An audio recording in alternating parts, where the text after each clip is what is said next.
Halo, salam olahraga di channel Tuman Bola. Ya, setelah beberapa hari saya tidak upload video, kali ini kita akan membahas tentang Coach Sintayong akan melawan Arab Saudi di laga perdana di kualifikasi Piala Dunia ronde ketiga ya, di bulan September nanti. Ya, laga perdana kita ketahui kita akan melawan Arab Saudi.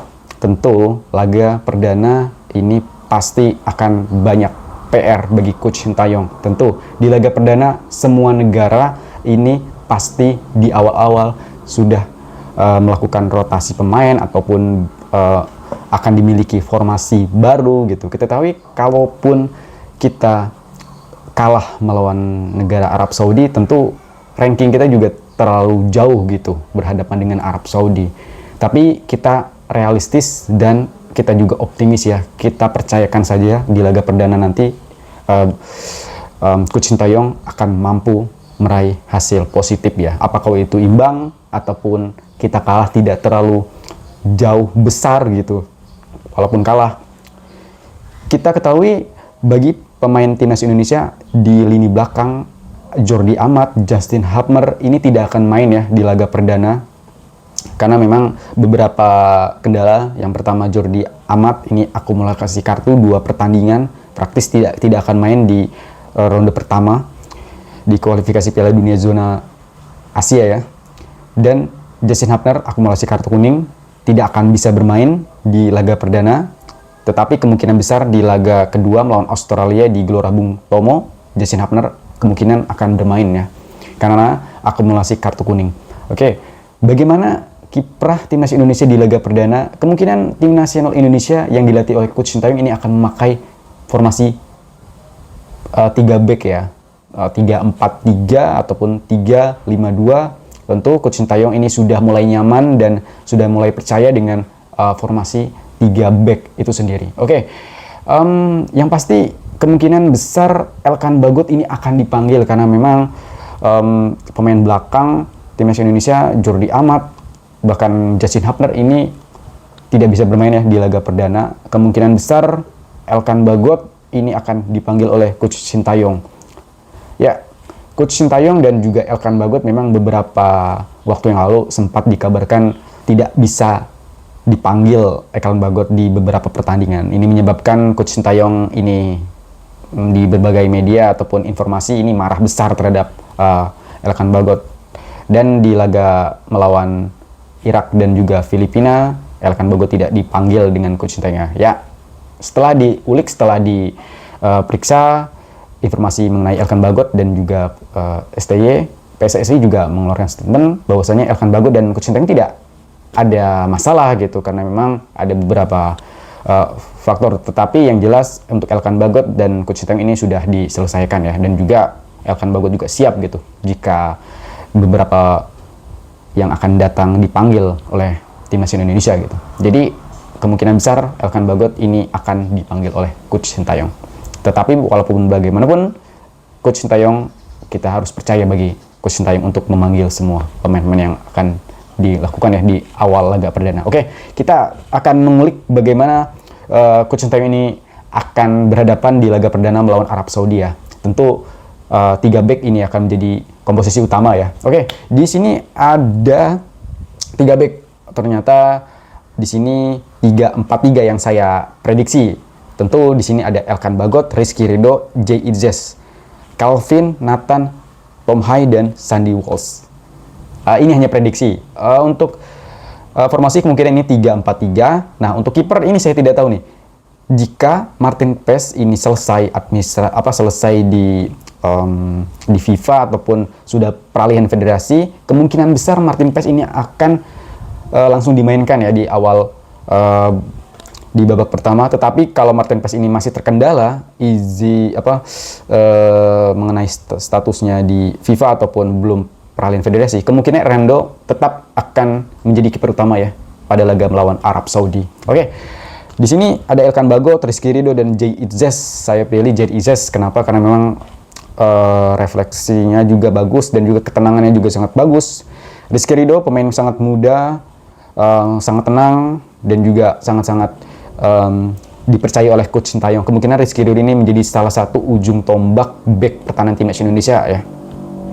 Elkan Bagot ya, dengan tinggi 196 cm dan juga berada di klub Ipswich Town ya di Liga Inggris, yang bagaimana klub tersebut sudah promosi di Liga Utama Inggris ya. Oke, kemungkinan duet bek jangkung Jay Izzez dan Elkan Bagot ini, kemungkinan jikalau Bagot ini dipanggil, ini akan berduet ya dengan Ridho dan Jay Izzez ya. Elkan Bagot dengan tinggi 196 cm, Rizky Ridho dengan 183 cm, dan Jay Izzez 190 cm. Praktis ini merupakan bek yang jangkung dan sangat-sangat kita nantikan ya bagaimana kiprah 3 bek tersebut ya. Oke, untuk bek kiri selanjutnya ini ada Calvin dengan kelincahan dan juga shoot yang sangat-sangat bagus dan sangat-sangat terarah, umpannya juga terarah dan juga sangat membantu lini, baik itu lini menyerang bahkan lini bertahan. Calvin juga pernah dimasukkan oleh di klubnya ini menjadi center back ya, bagaimana untuk formasi 3-4-3 juga. Calvin ini sebagai back belakang, tetapi dia bermain sebagai back di posisi sebelah kiri. Oke, Nathan dengan tinggi 180 cm, ini kita tahu juga Nathan bisa membantu lini bertahan. Di Piala Asia U23 beberapa waktu yang lalu, Nathan juga diplot sebagai back tengah ya, menggantikan Jesse Number, dan sangat-sangat bagus dan sangat-sangat solid pertahanan timnas Indonesia pada waktu itu. Tom Hai dengan umpan yang sangat terarah dan juga ketenangan dan juga sudah berpengalaman di Eropa, tentu Tom Hai ini akan menjadi sebuah angin segar bagi Coach Sintayong untuk meladeni Arab Saudi. Ya, Sandy Walsh dengan tinggi 185 cm di klub KFC Mechelen, ini juga menjadi opsi yang sangat-sangat menarik bagi Coach Sintayong. Bagaimana tidak, Sandy Walsh juga bisa diplot kalaupun Arab Saudi melakukan penyerangan yang sangat bertubi-tubi. Sandy Walsh juga bisa membantu lini pertahanan menjadi back ya. Oke, mungkin yang ini hanya prediksi dan ini menjadi awal bagi Coach Sintayong untuk bagaimana kita bisa mencuri poin di Arab Saudi ya, walaupun itu sangat-sangat kecil gitu, tapi dengan komposisi pemain seperti ini kita harapkan Coach Sintayong ini bisa berhasil mendapatkan poin. Tapi kita realistis ya, walaupun kalah kita juga ya udah masih banyak gitu tanding melawan Australia, Jepang ataupun negara-negara lain, itu masih banyak. Ini masih laga awal. Tapi laga awal juga kita harus disiapkan komposisi pemain yang sangat-sangat bagus. Tentu untuk penambahan pemain baru ataupun pemain diaspora lainnya, kita harapkan, kita tunggu ya, untuk seperti Ole Remni ataupun yang lainnya gitu, Kevin Dix atau Max Hilgers, kemungkinan kita tunggu saja. Oke, ini menjadi bagian yang pertama untuk komposisi pemain. Bagaimana di komposisi yang kedua? Ini adalah komposisi pemain yang saya tempatkan, ataupun kalaupun Elkan Bagot ini tidak bermain ataupun bermain babak kedua, ini komposisi pemain yang akan melawan Arab Saudi yang akan datang. Ini yang kedua ya, ini part kedua. Untuk komposisi pemain yang saya pilih di sini masih tetap formasi 3-4-3, tetapi saya kosongkan di sini yang untuk sayap ataupun striker karena memang banyak, mungkin ada beberapa pemain tambahan baru, jadi saya ini masih kosongkan dulu.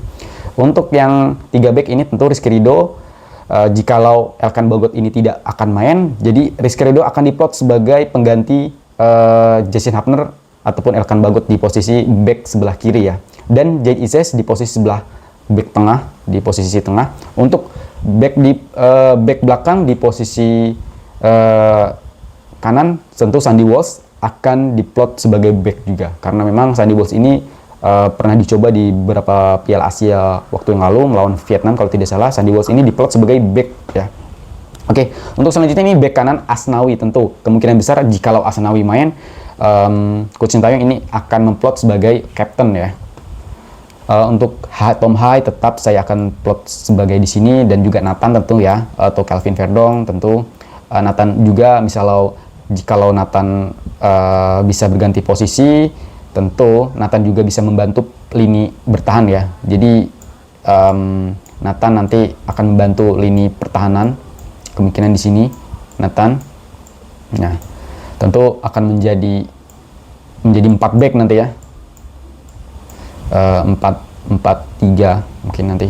Dan Calvin juga akan membantu kalaupun diserang juga penyerangan. Nathan juga akan bisa membantu sebelah sini. Rizky Ridho tetap di sini membantu, dan juga Jay Izz di sini, Walls sini, Asnawi juga di sini, dan juga Hai kemungkinan besar.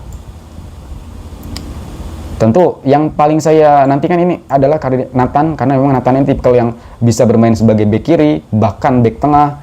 Ini sangat-sangat dinamis juga gitu. Calvin juga bisa akan membantu menjadi back tengah, kalaupun amit-amit gitu Rizky Ridho kartu merah ataupun Walls kartu merah gitu. Calvin juga bisa dibantu menjadi plot sebagai back tengah gitu. Praktis kita banyak sekali untuk sebagai back tengah ya, kalaupun ada beberapa pemain kita cedera ataupun terkena akumulasi kartu, Calvin juga bisa bermain sebagai back tengah, Nathan juga bisa bermain sebagai back tengah, bahkan Asnawi juga bisa juga diplot sebagai back tengah menggantikan Walls.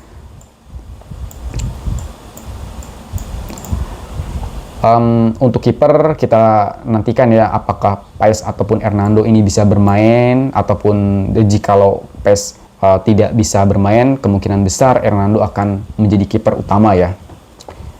Ya, ini adalah formasi 3 back yang akan kemungkinan yang akan digunakan oleh Coach Sintayong. Kenapa tidak gitu? Jikalau ada pemain diaspora ya tambahan, kemungkinan back itu akan menjadi opsi yang sangat menarik bagi kita gitu, bagaimana melihat pertandingan nanti melawan Arab Saudi di laga pertama nanti. Ya siapa tahu nanti ada pemain diaspora tambahan di sektor lini belakang, kita tunggu saja. Kita percayakan bagi Coach Sintayong untuk memilih pemain tersebut. Ya tentu untuk striker ya, Giants Revenge kita ketahui sudah Peralihan federasi sudah selesai. Ini kemungkinan menjadi angin segar bagi Coach Sintayong untuk bisa memilih Giants Revenge sebagai tambahan opsi lini penyerangan ya, sebagai striker ya. Kita tunggu saja, kemungkinan itu akan diduetkan sebagai Rafael Strike dan juga Giants Revenge untuk striker ya, karena memang striker kita juga Coach Sintayong sedang mencari. Kalaupun oleh Ramni ataupun striker tambahan diaspora belum juga selesai cepat waktu, Giants Revenge ini menjadi salah satu opsi yang menurut saya terbaik ya untuk mencoba gitu menjadi salah satu striker. Siapa tahu Giants Revenge ini bisa menjadi tumpuan ataupun setidaknya menjadi opsi striker timnas Indonesia yang sangat-sangat yang ditunggu oleh para pecinta sepak bola Indonesia. Ya, mungkin itu saja yang dapat saya sampaikan. Kurang lebih saya mohon maaf. Ini hanya prediksi ataupun hanya seru-seruan aja untuk formasi 3 back ini. Kalau ada salah-salah kata, saya mohon maaf. Kita bertemu di lain video berikutnya. Bye-bye.